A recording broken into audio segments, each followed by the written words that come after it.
Alright, today I'm going to be talking about Hotline Miami and some of its sequel. So, Hotline Miami. Hotline Miami is a game that came out all the way back in I think 2012, or maybe, yeah, no, I'm pretty sure it is 2012. Let's see, Hotline Miami release date, and it says here that it's, yep, October 23rd of 2012. Hotline Miami is a very violent, very fun, very fast-paced kind of top-down roguelike pixelated shooter. It was actually really good. I was expecting it to be, a pretty fun game, but I love Hotline Miami. It was a lot better than I originally anticipated, and it was made by Devolver Digital, Danaton Games, and Abstract Studio, I think. Let's see. Abstract Studio.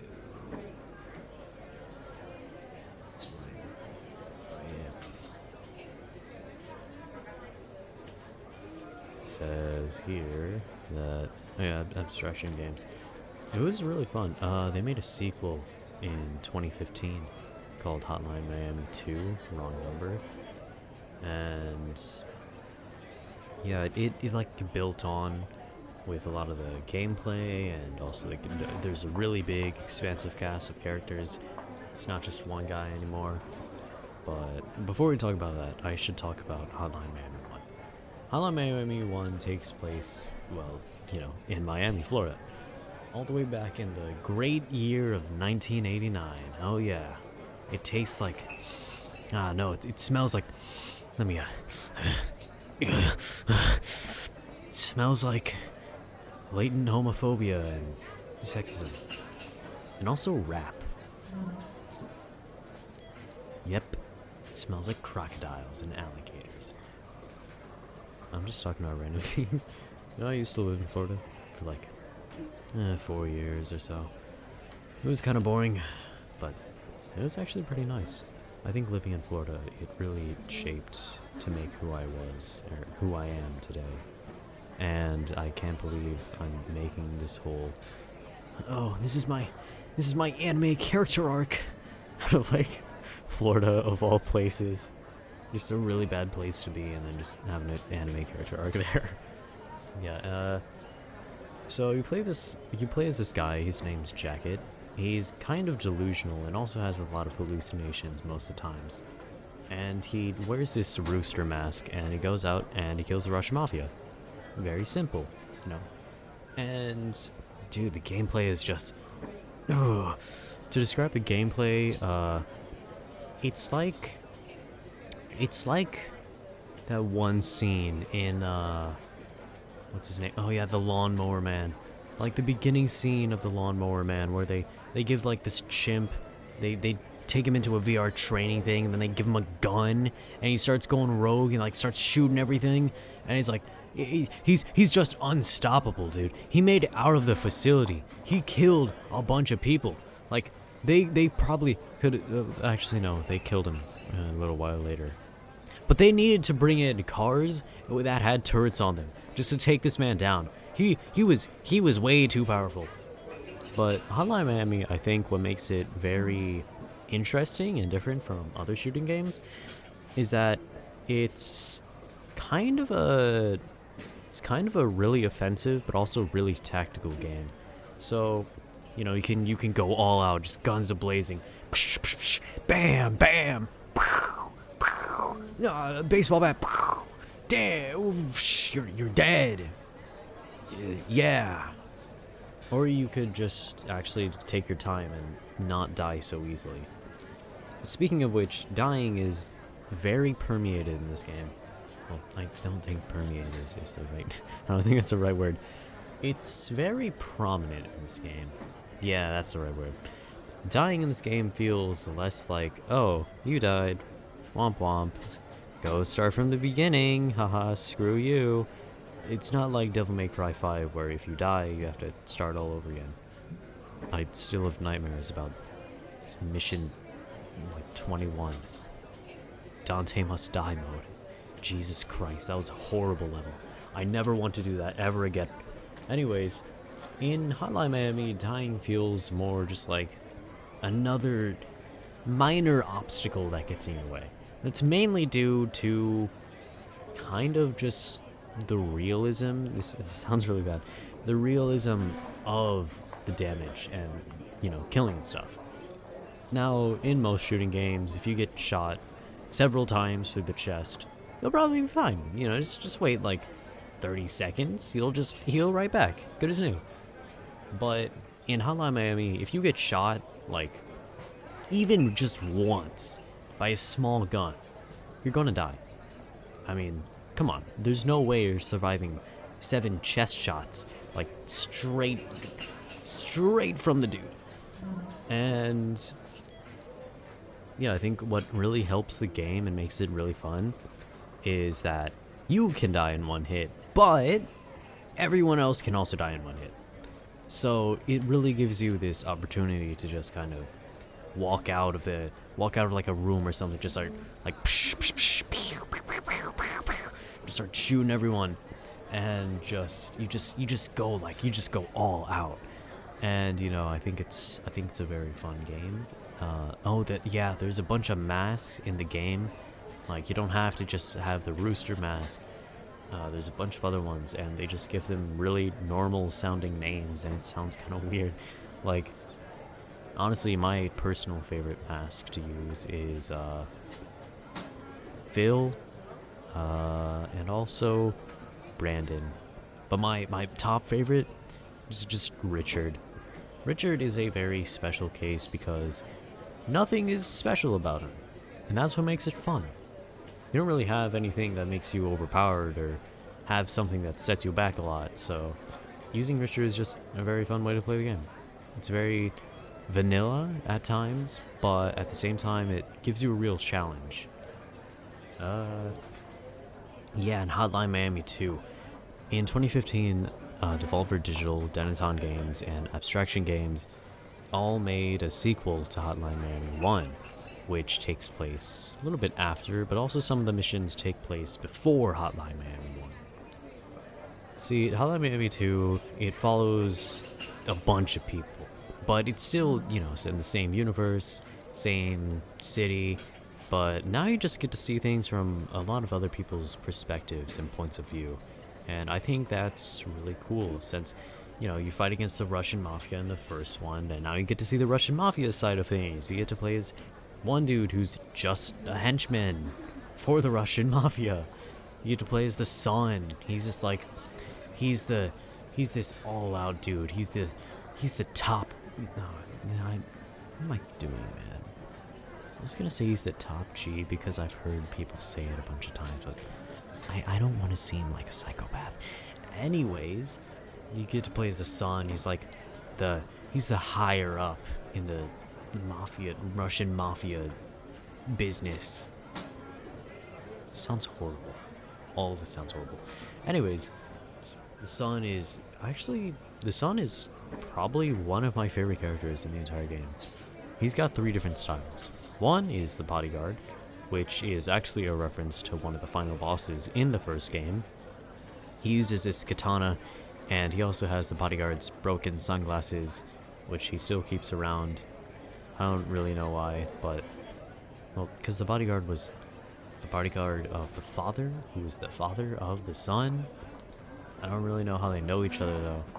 But yeah, using the katana is actually really, really, really satisfying to use. You just cut once and everyone's dead. And you also get a dodge roll, which can be either, oh, it's okay, or just, thank God, I have a dodge roll. Some of the situations can just be easily done with dodge roll. Alright, someone shoots at you, you just dodge roll right through it. It shoots at you again, just dodge roll again. Hell yeah! Dodge rolling doesn't really help against melee attacks or dogs. Speaking of which, dogs and panthers are in this game. And by far, they're probably the worst enemies that I've ever seen. in my entire life. I don't know why, but dogs are actually probably one of my #1 fears, besides from being alone and something else. Oh yeah, thalassophobia. But I don't really know why dogs are my biggest fear, because I have dogs. I spend time with dogs. Dogs are awesome. I love dogs. Okay? They're the nicest living creatures you will ever meet.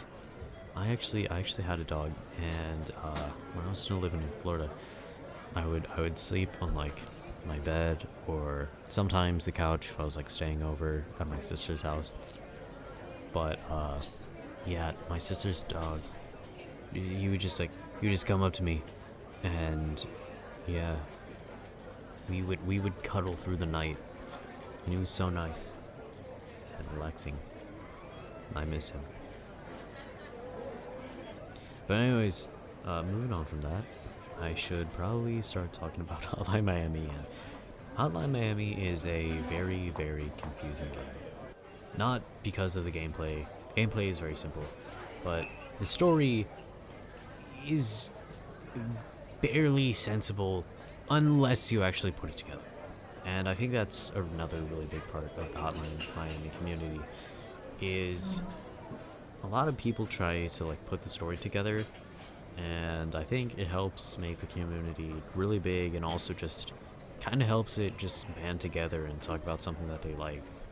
It's not like, you know, another community, you know, Sonic Hedgehog, FNAF, Undertale. All of those communities, they kind of suck ass, if I'm being completely honest. They are not very good. They're very, very bad. But, you know, it's not all the sides of the community. You know, sometimes it is pretty good. Sometimes it's horrible. It's really horrible. Anyways, the Hotline Miami community is actually kind of like the community of people in Hotline Miami. There's this really big organization called 50 Blessings, and you actually become a part of 50 Blessings in the first one when you play as Jacket. But they are just very unknown. Not a lot of people knows about who they are. And they're also very skilled and talented at, you know, killing and stuff. You also know all of their locations. All of the Russian Mafia's locations.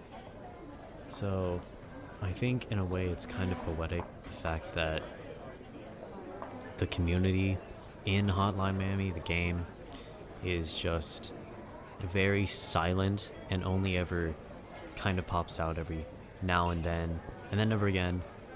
And that's kind of reflecting of the way of how the Hotline Miami community is in real life. They only show up once every couple years or so and talk about the game. Then they leave without a trace and then are never seen again. Until 5 more years. Hell yeah. Hotline Miami is actually a duology, meaning that there's only 2 games for you small brain people who don't know what duology meant and had to figure that out through looking it up. Like me, I didn't know what duology meant until 5 months ago. Moving on, there's not gonna be a Hotline Miami 3. I mean, come on. It's been over a decade since the first one came out, and almost a decade since the second one came out. There's no hope for a third one. There is no we here. There's no such thing as a we. Who's we? There's only you. Yep, that's a Wii U joke. Anyways, you know, I was actually thinking about rereading this really long, like, paragraph, or not paragraph, it's like an essay at this point, and it was about just Nintendo console themes and why they're really unique and what happened to them, you know, because the Switch doesn't really have a console theme. And, you know, I thought it would be pretty cool, and, speaking of which, yeah, I know you can hear me. I may be breaking the fourth wall right now, but hey, You know, if you want to hear me talk about the Nintendo console themes with the essay I wrote, you already know what you gotta do. You gotta tell me, because I'm probably gonna make someone else. That was a lie. I'm going to make that video, whether you like it or not. But please give me some motivation to actually do it. Anyways, yeah, it actually started out as just like a joke text that I was gonna send my friend at like 4 in the morning one time. So I was just watching some videos on the internet, and I came across like this one video had like this really good music, and it was some distant 3DS synth pop music, and I was like, damn, this is so good, I need more. So then I decided to go on a lifelong journey and find myself in the world of Nintendo music. Yeah. So, what else can I talk about? Oh yeah.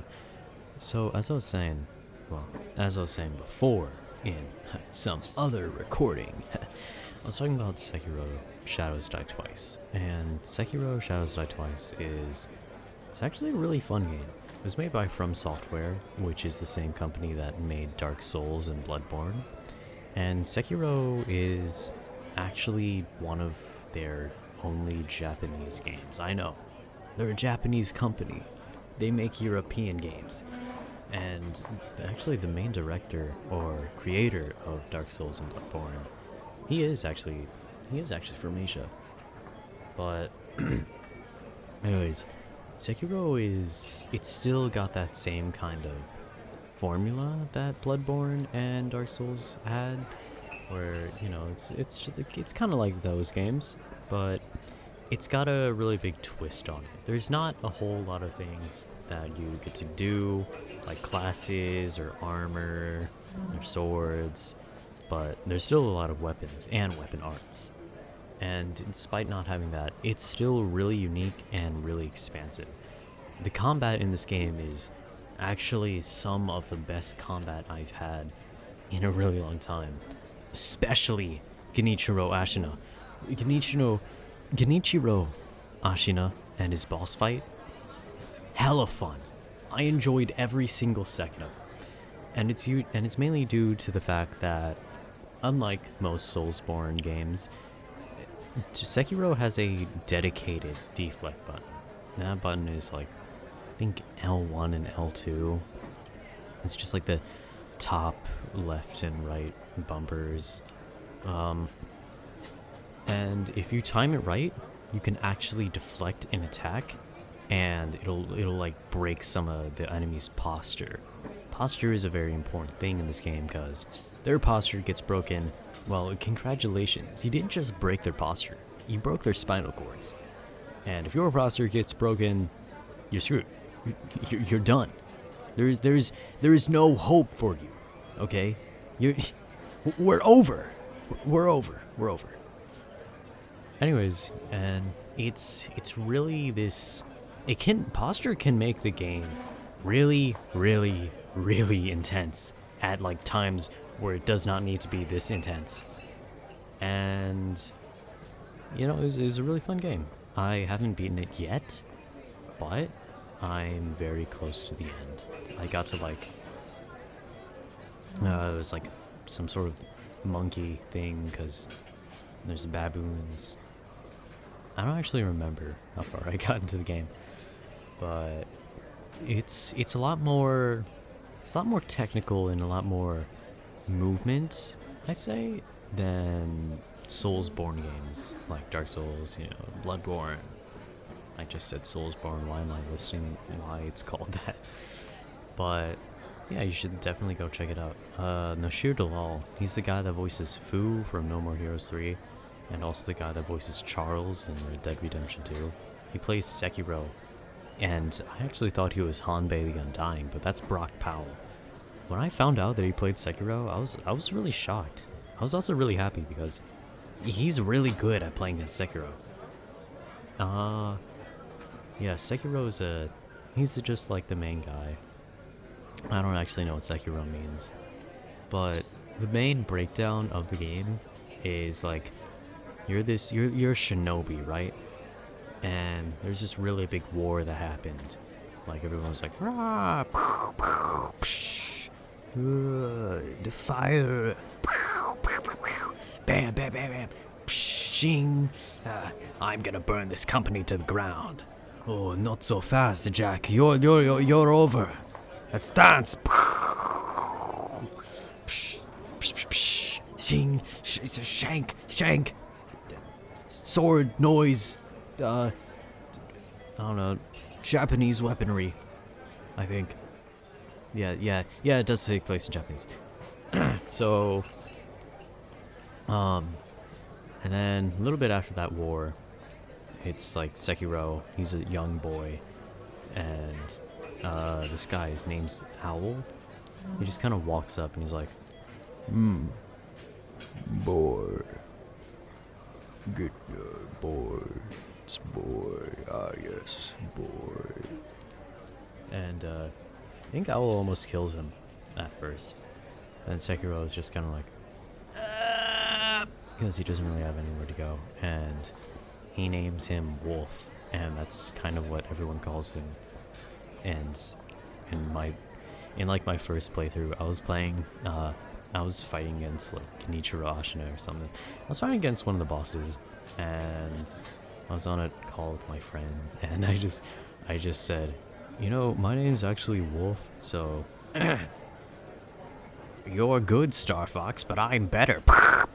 And then I immediately got killed by like a giant ape. He picked me up, and they threw me off a cliff, and I felt bad because I just said my awesome badass line that totally wasn't weird or nerdy. I feel bad saying nerdy. I don't want to say that ever again. Anyways, and yeah, there's like the main story is just I talked about the main story and then I stopped talking about it. So after Owl finds Wolf, he decides to take him into his care, and he trains him to be a shinobi. Now, being a shinobi is actually what I think is what really sells the gameplay. Now, of course, you got your samurais, you know, you got the ninjas, but shinobi is all of them. Okay, shinobi is about stealth, it's about being fast and efficient and killing, and I think a good tip for playing the game is that you're not a samurai. Stop trying to be a samurai. You will never be a samurai. You're stuck here as a shinobi. While it is possible to have a very offensive playstyle and just start killing everyone, it's not very ideal. Because if someone finds out, then the chances are another person's going to find out that you're there. And then more people are going to show up. And you're going to get ganged up on. That's how you get killed, because... I mean, have you seen this guy's armor? It's just clothes. It's regular clothes. He doesn't have anything.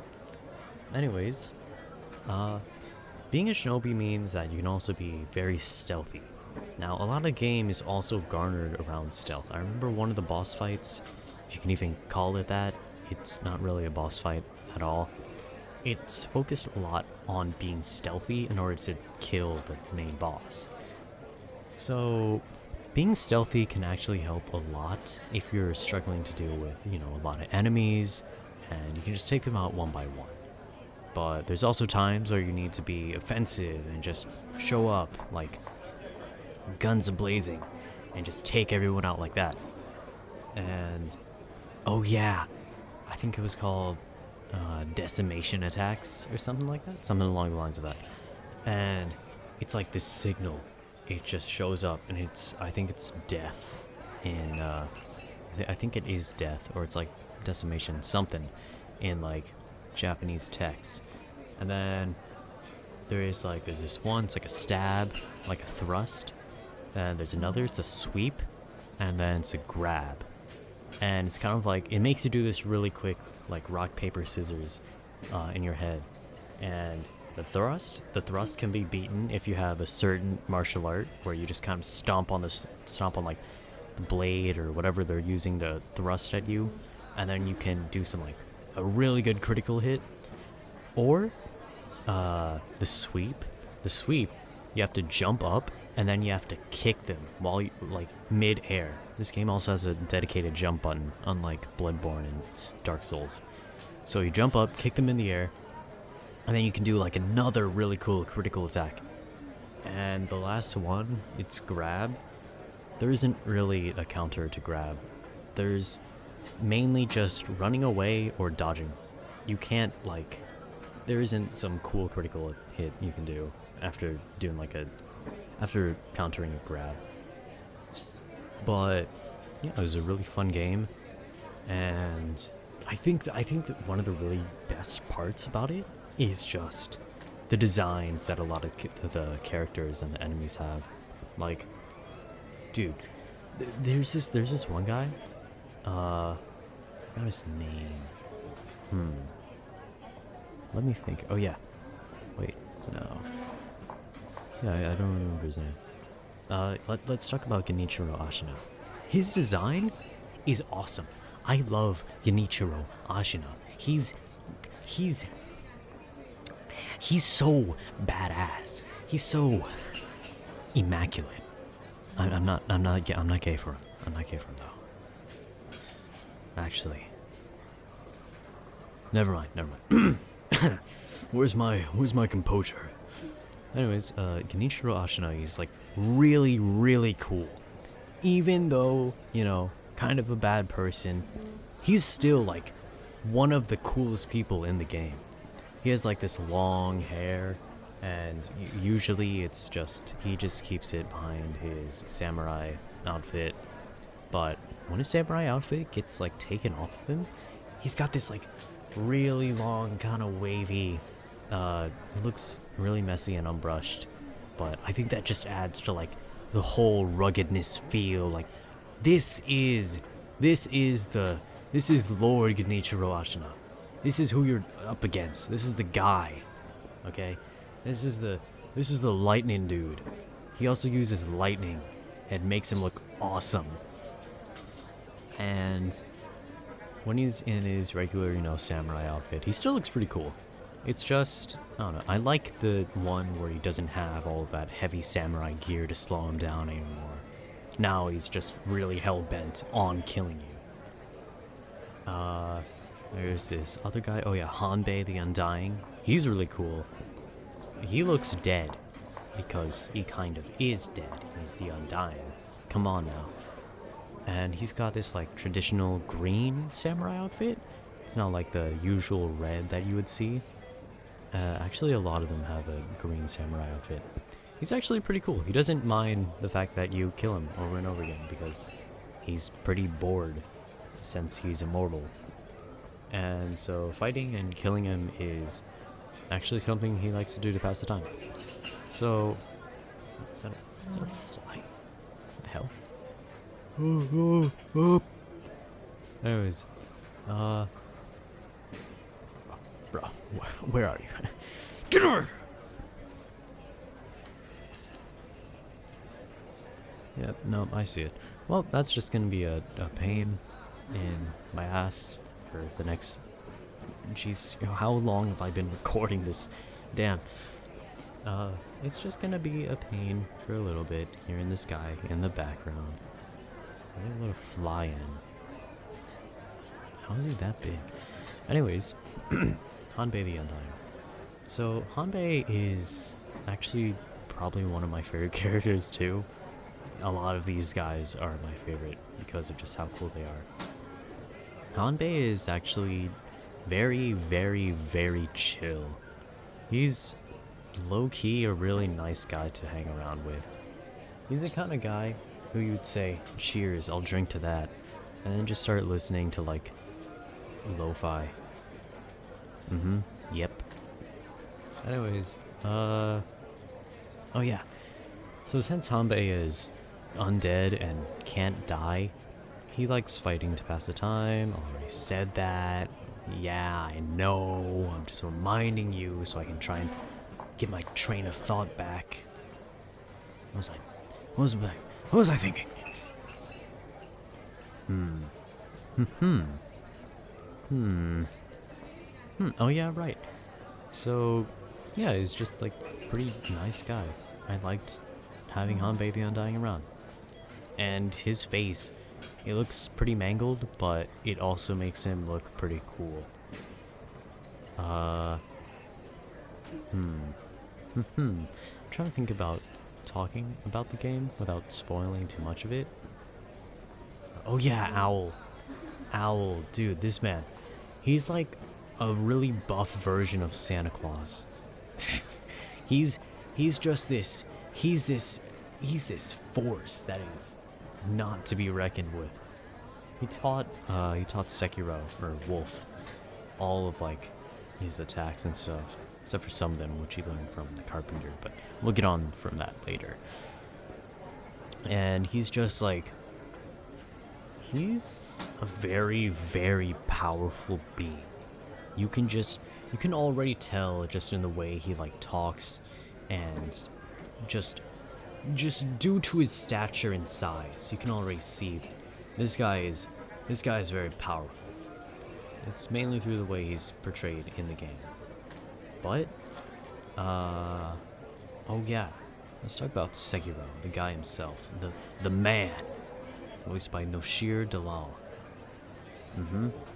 This guy right here. This guy is probably one of the best decisions From Software has ever decided to do. Sekiro is kind of a nice person.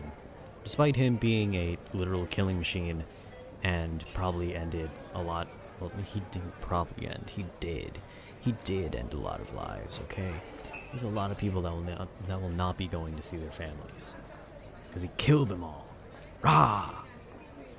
But Sekiro is just a really, really cool character, just with his personality and through his design. His design, he's got this like tied back, traditional hair, but he's also just got a lot of cloth and clothes on him. But it's never like heavy, because he's a shinobi, he has to be stealthy.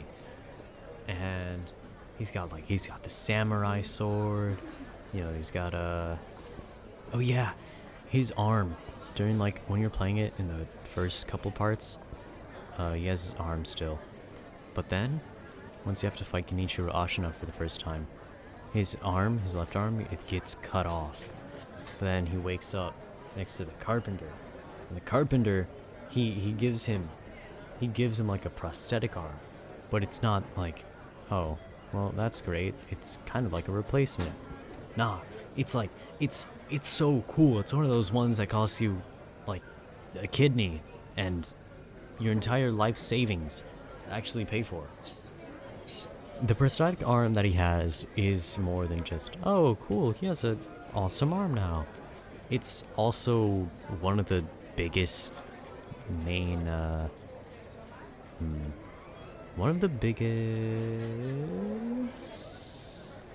technical, no, not technical.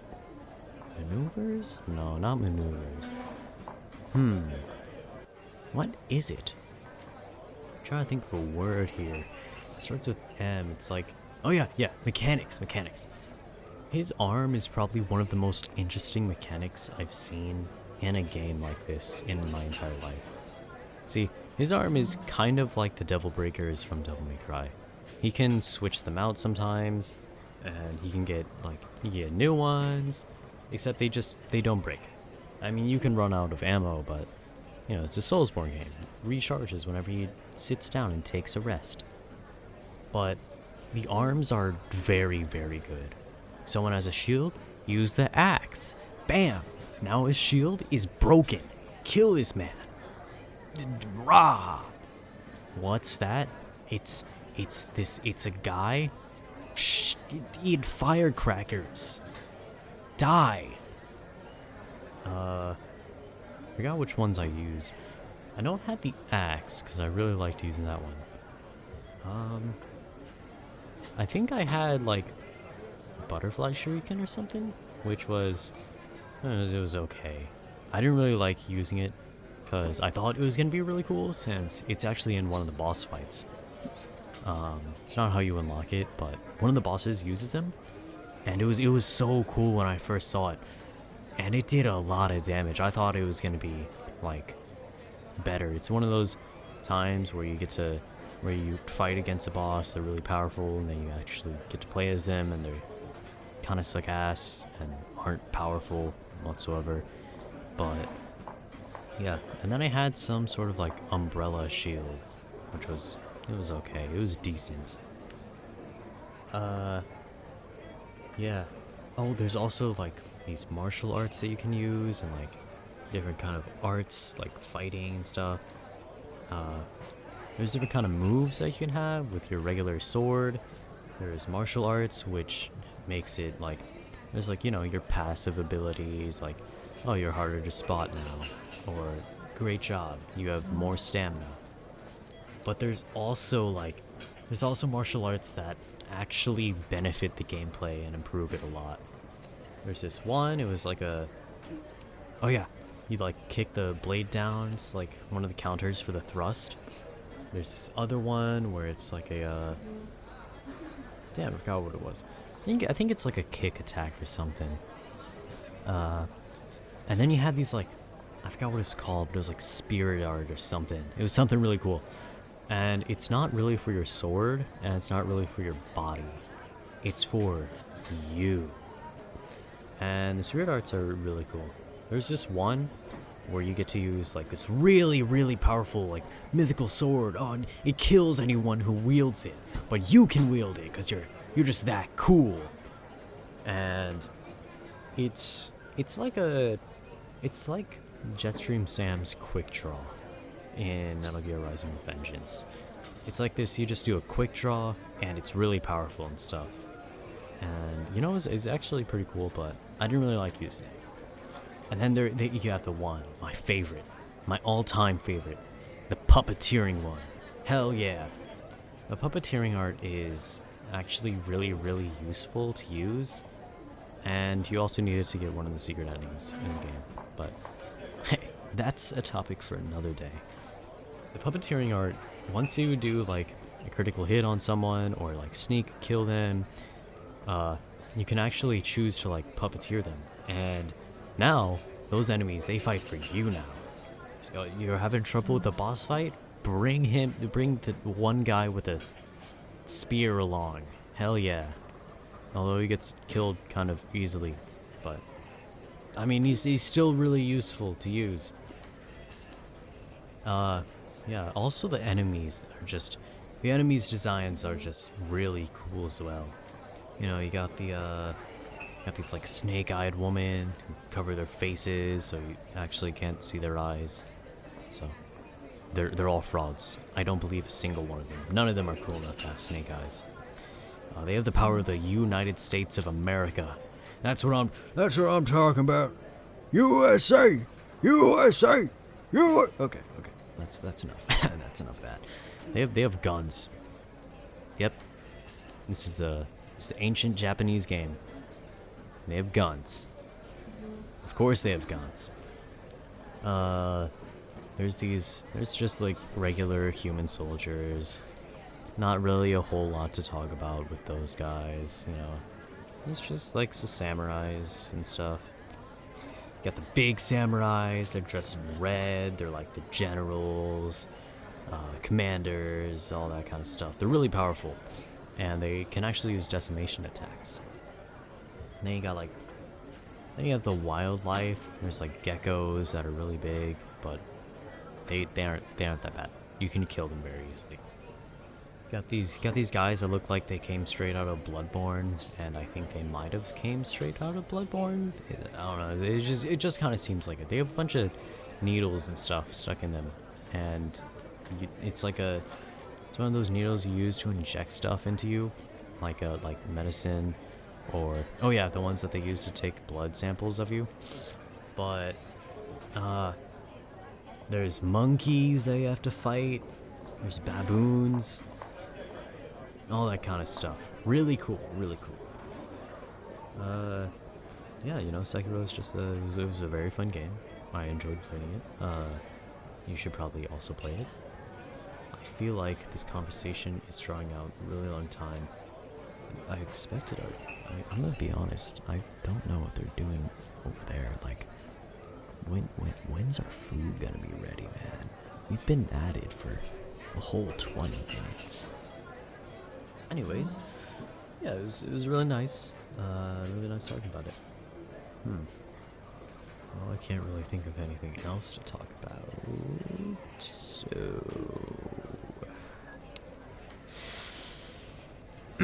hard decision here. Hard decision here.